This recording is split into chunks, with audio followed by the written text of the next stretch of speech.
టాలీవుడ్ లో ఇప్పుడు senior hero Nandamuri Balakrishna ఒక సెన్సేషన్. ఆయన సినీ రంగానికి చేసిన సేవలకు గాను భారత ప్రభుత్వం దేశంలోని పౌరులకు అందించే 3వ అత్యున్నత పురస్కారం పద్మభూషణ్ అవార్డును ప్రకటించింది. ఈ సందర్భంగా శుక్రవారం బసవతారకం క్యాన్సర్ హాస్పిటల్లో బాలకృష్ణకు సన్మాన కార్యక్రమం ఒకటి నిర్వహించారు. ఇందులో పాల్గొన్న ఆయన ఇంట్రెస్టింగ్ కమెంట్స్ చేశారు.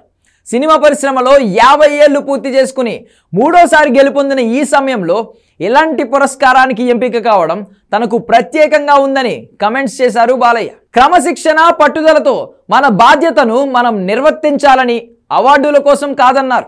మనకెంతో ఇచ్చిన సమాజానికి మనం ఏదైనా తిరిగి ఇవ్వాలని, సమాజానికి ఉపయోగపడితే మనం ఏదైనా సాధించవచ్చు అన్నారు. పద్మభూషణ్ ఎప్పుడో రావాల్సిందని ఎంతో మంది అంటున్నారు అని, నేను ఎప్పుడు ఆధ్యాత్మిక చింతనలో ఉంటాను అంటూ కమెంట్స్ చేసిన ఆయన పూజలు ఎక్కువగా చేస్తూ ఉంటా అని, పనే తనకు దైవం అన్నారు.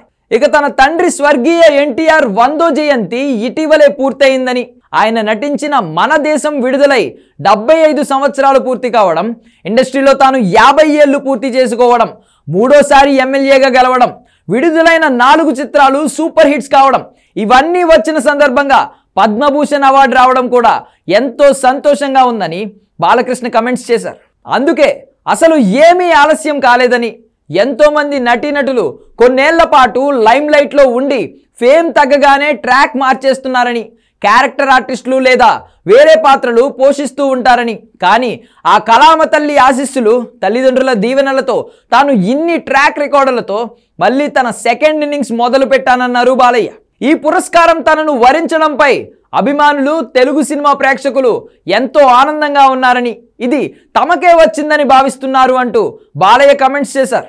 జీవితంలో ఎన్ని అవాంతరాలు ఎదురైనా, ఎవరు ఎన్ని అనుకున్నా మనకు నచ్చిన విధంగా ముందుకు సాగిపోవాలి అన్నారు బాలయ్య.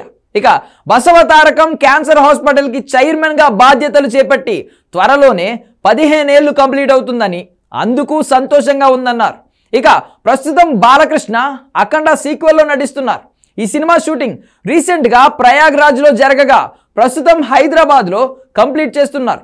ఈ సినిమాలో హీరోయిన్ను కూడా బోయపాటి శ్రీను మార్చారు.